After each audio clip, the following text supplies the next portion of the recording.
Muito bom, querido, eu quero deixar algo para o teu coração. Eu queria que você abrisse a palavra no livro de Isaías, no capítulo 53. Isaías 53. Abriu no livro do profeta Isaías 53? Amém? Que bom. Essa parte aqui que eu vou ler não agrada muito a gente não, né? Mas fazer o quê? Não, faz parte, né? 53. O profeta Isaías viveu entre 600, 700, 800 anos antes de Cristo. Eu vou ler o verso 7. Ele foi oprimido e afligido, e contudo não abriu a sua boca. De quem que nós estamos dizendo aqui? Quem? De quem o profeta Isaías está dizendo 700 anos antes de Jesus vir? De Jesus.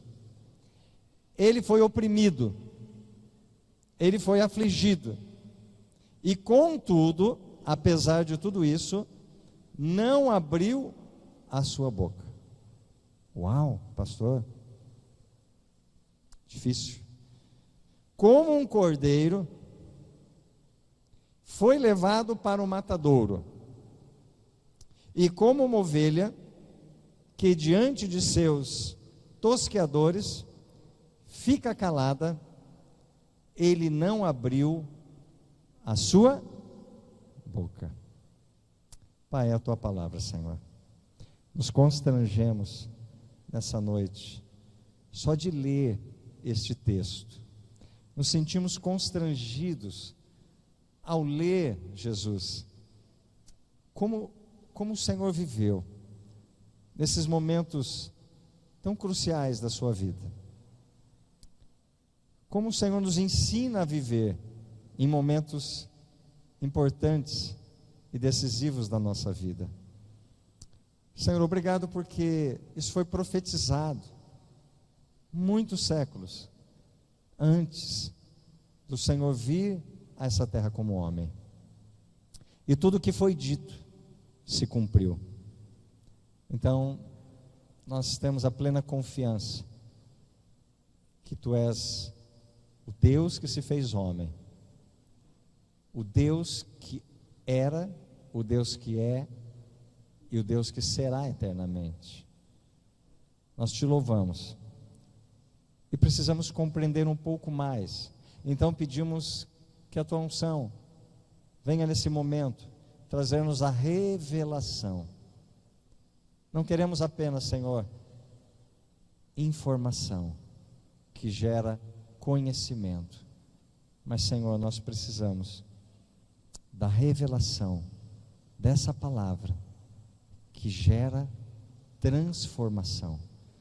Por isso, abra os nossos olhos espirituais, fale o que é preciso ser dito, e abra os nossos ouvidos espirituais para ver e ouvir o que Tu tens para nós. Em nome de Jesus, amém. Amém? Querido, você é discípulo de Jesus? É? Nós ainda vamos ministrar. Eu estou com tanto tema para ministrar. Lembra que eu falei no final do ano, né? Falei uma lista assim de coisas que nesse ano eu quero ministrar, e muitas nós vamos bater muito em cima. Eu estou com a minha lista guardada, está lá na gaveta, essa lista está guardada, tá? Mas é como nós estamos no mês de férias, né? Então eu estou preparando ainda uma boa parte dos assuntos que a gente vai transcorrer durante o ano. Mas tem muita coisa para aprendermos e meditarmos na palavra de Deus, né? Só que é interessante que ser discípulo, nós estamos vivendo num mundo hoje, deixa eu até ver meu relógio aqui, 8h30. Nós estamos vivendo num mundo hoje, irmãos, que o negócio é buscar Deus para ser próspero, para comprar o carro, para conseguir o emprego dos sonhos. Nós estamos vivendo num mundo onde a igreja, de uma maneira geral, ela procura trazer um entretenimento para os membros, como se fosse um clube, onde o importante é você sair daqui feliz. O importante é eu dar aquilo que tua alma deseja, que você quer receber. O importante é eu fazer com que você volte a semana que vem. O importante é que você continue dizimando e ofertando. O importante é eu trazer algo que sacie a sua alma.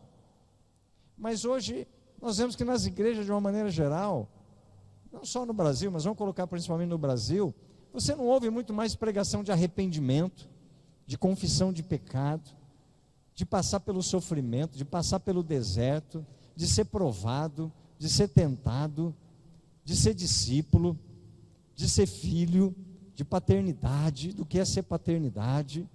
Então tem muitas mensagens que hoje muitos líderes, estou falando genericamente, acabam desviando do povo. Por quê? Porque não é uma mensagem conveniente, não é uma mensagem que agrada a tua alma, não é uma mensagem que satisfaz a tua alma, é uma mensagem de compromisso, é uma mensagem, poucos pregam uma mensagem de compromisso, de disciplina, de fidelidade, de obediência, de submissão, de vida com Deus, de santificação, de mortificação da natureza carnal, como eu disse, de arrependimento, de mudança de vida, de estilo de vida. Ah, meu Deus, é mais fácil pregar aquilo que atrai a gente.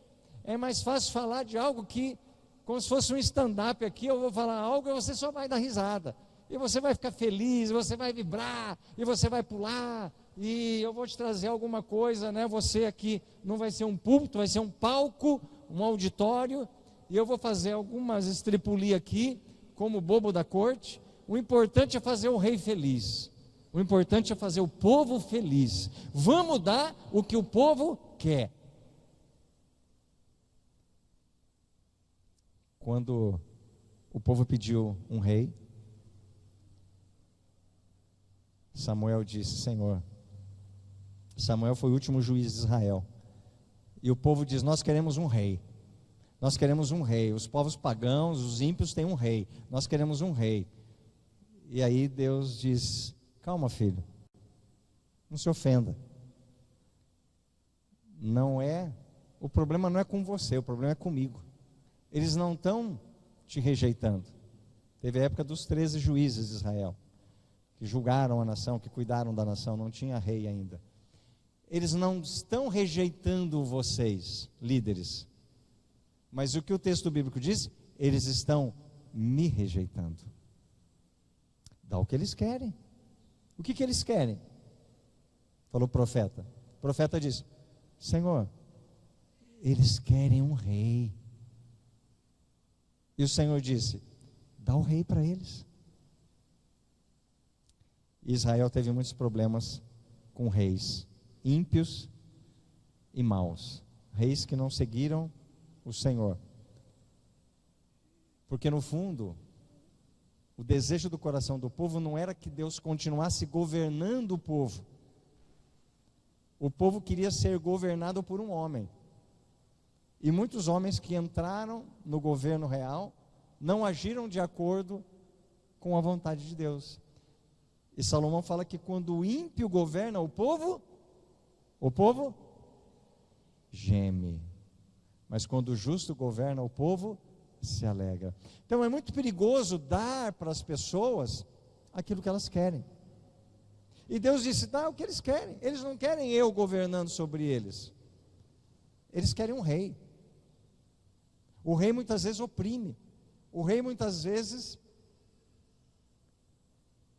não, o rei, tudo pertencia ao rei. Eles não terão mais as propriedades deles, eles não terão o que tinham comigo, porque o rei vai confiscar e tudo será do rei. E eles vão sofrer consequências no reinado. Mas eles disseram: não interessa, nós queremos um rei. E hoje muitas vezes nas igrejas está sendo pregada uma palavra de Deus, e as pessoas dizem: não, nós não queremos essa palavra de Deus, nós queremos uma palavra do rei, nós queremos que o rei nos dê a sua palavra. E muitas vezes, quando a palavra do rei é dada, o povo geme, o povo é enganado, o povo sofre, o povo é esfolado, o povo perde a referência, o povo se dispersa, vira uma bagunça, vira um clube, vira um lugar de entretenimento, porque não tem Deus governando, tem um rei, simplesmente dando para o povo, não como um porta-voz de Deus, mas dando para o povo o que o próprio rei quer dar, para manter o povo alegre e feliz. Então, quando nós estamos em cima de um púlpito, quando homens e mulheres de Deus foram chamados para ministrar em cima de um púlpito, há uma responsabilidade, querido, muito grande, tem que estar muito sintonizado com o Espírito Santo, tem que falar aquilo que Ele quer que fale. Você já reparou que quando tem um americano, como Thomas Hurd, e a Cristiane veio, ele estava falando algo, e ela traduzindo, ela tinha que estar muito atenta, para se manter o quê? Fiel ao que ele estava dizendo. O que significa na prática para nós? A liderança tem que ser fiel ao que está ouvindo do Espírito, porque se ela traduzisse qualquer coisa que não fosse realmente o que ele disse, ela estaria passando uma outra coisa, não aquilo que Deus gostaria que vocês ouvissem. Então, se quem está à frente ministrar apenas o que o povo quer receber, apenas o que alegra o povo, apenas o que satisfaz o povo, e faz o povo sair dando risada e feliz da vida, de repente, não estou dizendo que não podemos ter mensagens que tragam alegria ao teu coração, que incentive você, que empolgue você, que leve você de alguma maneira na fé, desperte você, também faça você rir. Sim, nada disso eu sou contra, eu acho que isso faz parte, mas esse não pode ser o objetivo, porque se for ministrado algo que não seja o que naquele dia Deus não quer falar, e você fala outra coisa, você está deturpando a voz de Deus, você está ouvindo algo e passando outra coisa. Então nós como igreja, você quando você estiver durante a semana e vir para a casa de Deus, você tem que orar assim: Senhor, eu quero ouvir a tua voz, eu quero que o pastor pregue aquilo que o Senhor vai colocar no coração dele, eu quero que ele diga e faça aquilo que o Senhor quer que ele faça e diga. Eu preciso ouvir a tua voz através da vida dele. Então, por favor, olha, eu não quero ir para a igreja para ouvir o que eu quero ouvir, e nem o que eu gostaria de ouvir, ou apenas o que me satisfaz, mas eu quero ouvir o que o Senhor tem para que eu ouça. Estão me entendendo? Amém? Você tem que fazer isso, porque nós precisamos interagir assim. Você ora e diz: Senhor, eu quero ouvir o que o Senhor tem para me dizer. Aí o Espírito Santo vem para o líder e diz o que você precisa ouvir.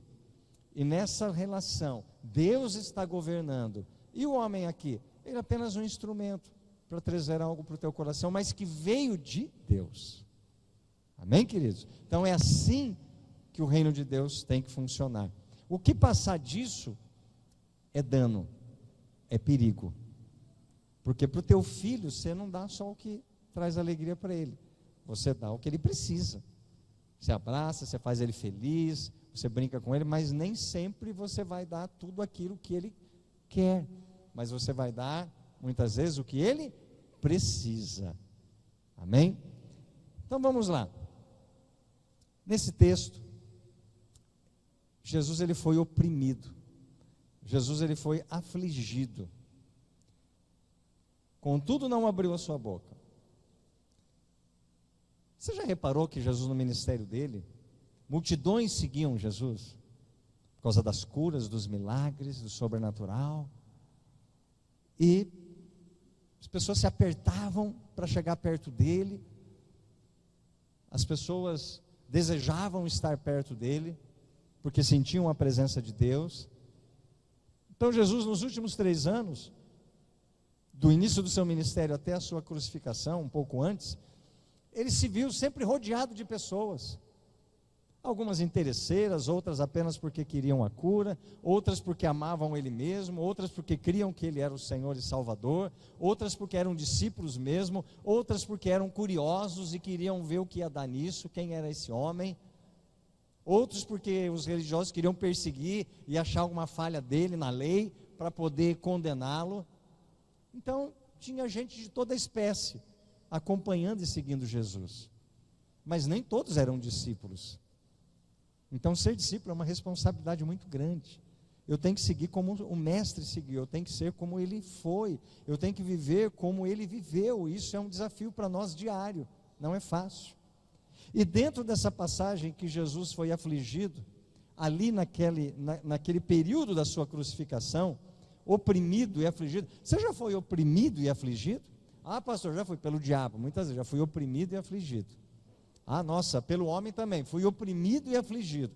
Muitas vezes nós somos oprimidos e afligidos, é ou não é? Quem nunca foi oprimido e afligido aqui? Todos nós, eu creio que foi. Mas qual a diferença então, pastor? A diferença, eu não vou te julgar, mas eu te pergunto, e você não precisa me responder. Mesmo oprimido e afligido, no momento de luta e dificuldade, aqui fala que Jesus não abriu a sua boca. Vamos ser sinceros, quando nós somos afligidos, quando nós somos oprimidos, pensa no potencial dessa palavra: ser afligido, ser oprimido, lugar de desconforto, lugar de sofrimento, lugar de dor, lugar de angústia, lugar de tristeza, lugar de vergonha.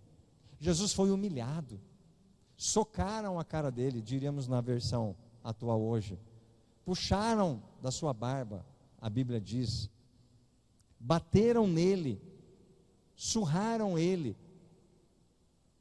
agrediram ele, rasgaram as suas costas no chicote, sangue foi derramado, pregos foram transpassados, suas vestes foram rasgadas e distribuídas, como lançando sortes e ao mesmo tempo zombando. Ele foi zombado, ele foi ridicularizado. Alguém que estava há pouco tempo no lugar de autoridade, no lugar de honra, no lugar de destaque, hoje Jesus, se vivesse no nosso meio, na época, se tivesse o jornal que tem hoje do New York Times, ou dos jornais mais famosos do Brasil e do mundo, ele seria capa todos os dias, teria notícia dele todos os dias, ele seria evidência, ele estaria como um presidente, sempre aparecendo nas mídias sociais. Mas de repente, no final da sua missão, ele vem para a vergonha, ele vem para o deboche, ele vem para ser ridicularizado, ele vem para ser afligido, ele vem para ser agredido fisicamente, ele vem para ser cuspido, ele vem para ser chutado, ele vem para ter suas vestes rasgadas, ele vem para ser exposto à vergonha, ele vem para testar o seu emocional, ele vem para que as pessoas maneiem a cabeça, como a Bíblia diz, e que não viram formosura nenhuma nele, e que saíram descontentes e desacreditadas do propósito dele. Será que nós, como discípulos, estamos preparados, não literalmente para estar num lugar pendurado numa cruz, mas será que hoje nós conseguiríamos lidar com as nossas emoções, com os nossos sentimentos, ter o controle delas, como Jesus teve? Como assim, pastor? Porque Jesus não abriu a sua boca. Ah, pastor, eu sou muito bom, pastor, mas olha, não pisa no meu calo não, hein? Se pisar no meu calo, você vai me conhecer, você vai ver quem eu sou. Isso é coisa de discípulo de Jesus? Não.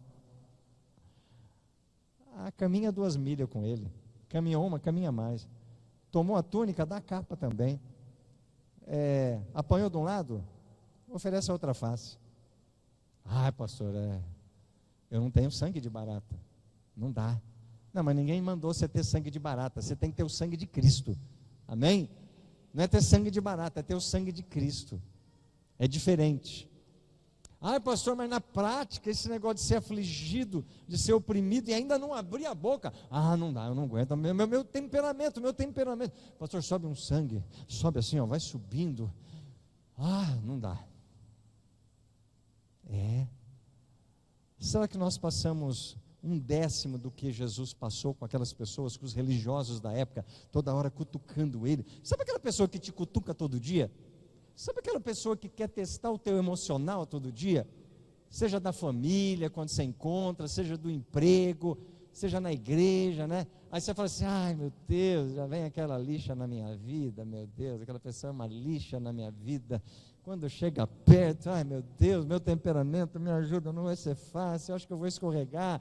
Ai meu Deus, Jesus, o monstrinho está chacoalhando a jaula, ele vai quebrar o cadeado, ele vai sair e vai explodir a coisa.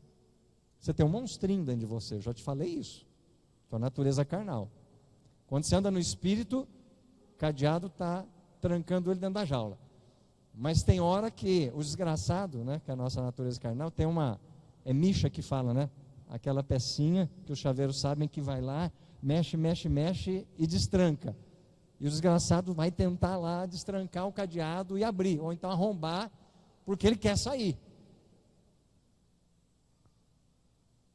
Então, quando a gente é oprimido, quando a gente é testado, quando a gente é provado, e o crente, o cristão, um discípulo de Jesus, ele vai ser testado, ele vai ser provado, ele vai ser muitas vezes oprimido, ele vai ser afligido, ele vai ser insultado, ele vai ser provocado, ele vai ser cutucado.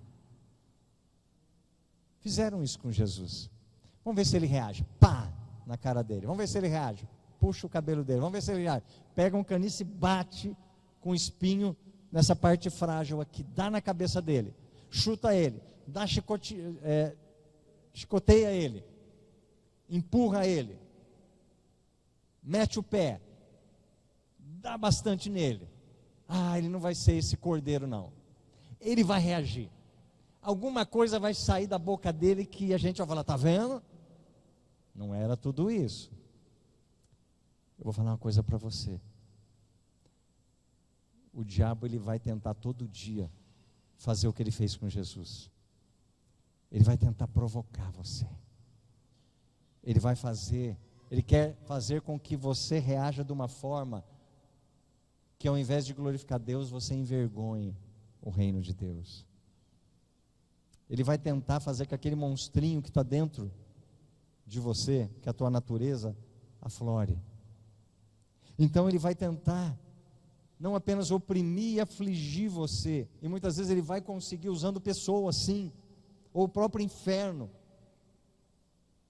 E aí é a hora que, se você é discípulo, você tem que ter uma relação com Deus tão profunda como Jesus tinha com o Pai. Por que que Jesus não cedeu nesses momentos? Sabe por quê? Porque Jesus tinha uma profunda intimidade com seu Pai e tinha uma identidade.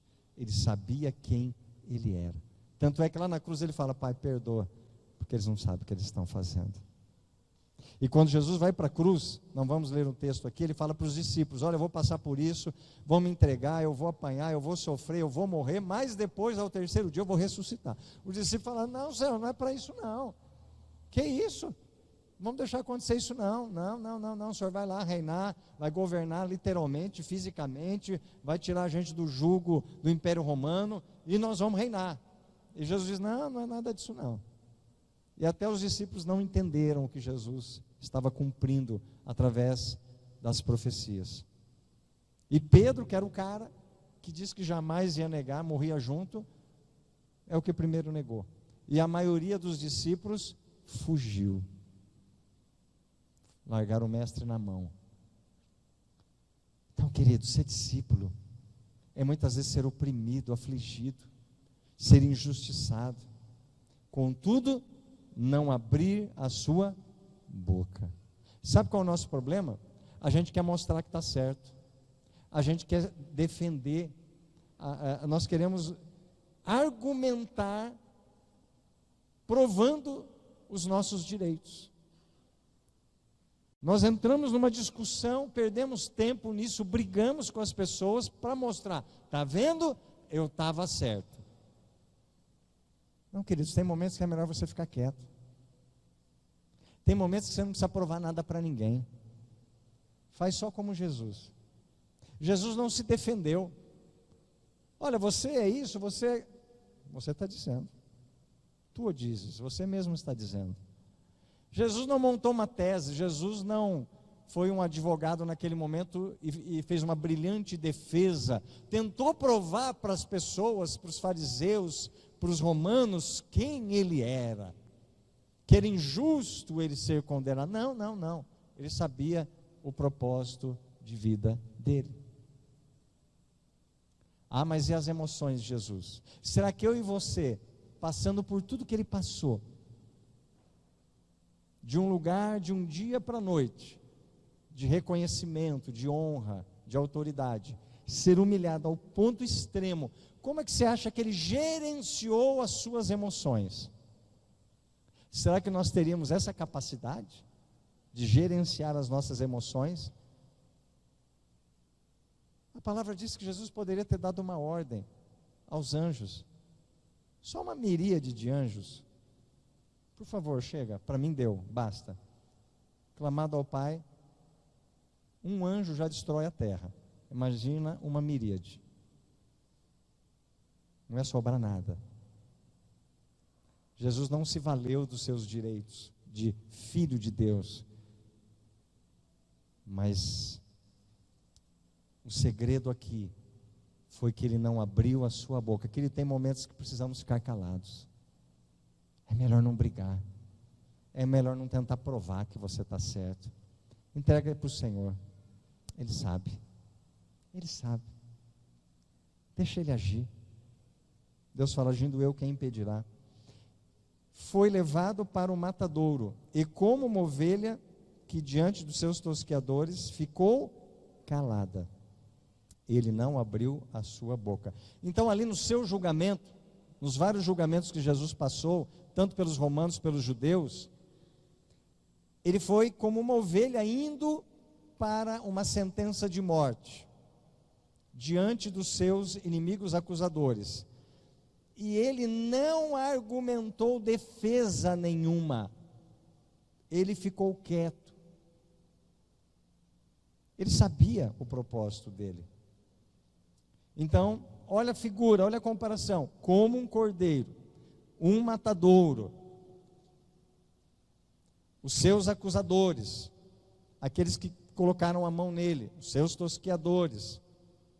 Ele não abriu a sua boca. Ele foi oprimido, ele foi afligido. Como um cordeiro. Será que a gente tem sido cordeiro? Jesus fala, eis que vos envio como cordeiro no meio de... No meio de quem? Eis que vos envio como cordeiros no meio de... lobos. Pessoas que querem te destruir. Pessoas que querem o teu mal. Pessoas que não se alegram com a tua alegria, pessoas que não têm prazer na tua vitória, pessoas que vão dar risada e estão só esperando você dar um tropeço, para quando tropeçar, rir de você. Mas e aí? Como é que a gente lida com isso? Como é que a gente trabalha as nossas emoções? Nós temos que aprender com Jesus. Jesus dominava as emoções, Jesus controlava.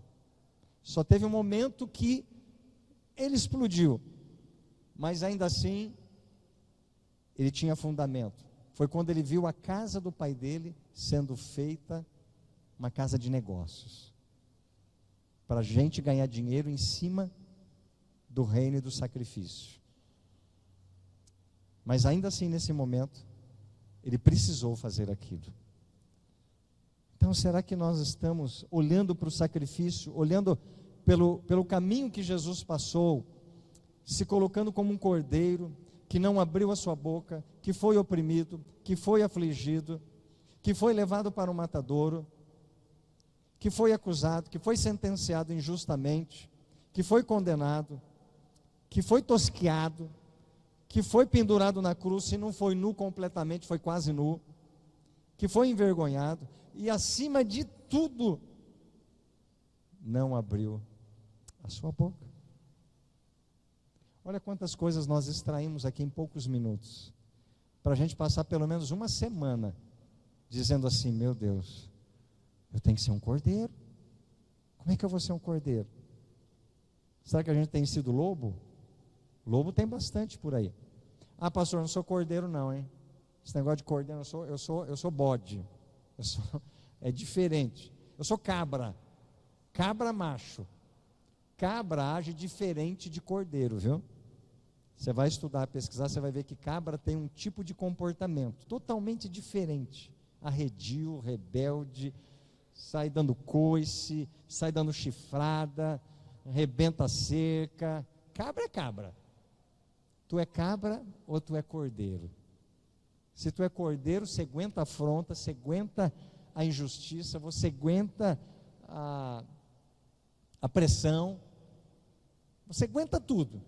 Você lida com as emoções, você não deixa se dominar, porque você é cordeiro. Você cede, você se submete, você obedece, você é fiel, você é manso. A Bíblia diz que os mansos herdarão a terra. E que Moisés era um homem muito manso. Está certo que deu umas extrapoladas no final também, né? Por quê? Porque não é perfeito. Porque é ser humano também. Então quero fechar dizendo para você: quando nós olharmos para tudo isso que Jesus passou, eu preciso me debruçar nesse texto. Eu preciso me debruçar nesse texto, e eu preciso de uma revelação de Deus, para que me faça voltar no tempo, e pelo Espírito de Deus, imaginar tudo que o meu mestre passou, e como discípulo dele, trazer uma aplicação prática para o meu dia a dia, e dizer: se o mestre conseguiu isso, eu preciso conseguir. Se ele agiu assim, eu preciso agir assim. Se ele viveu assim, eu preciso viver assim, porque o discípulo tem que seguir o seu mestre.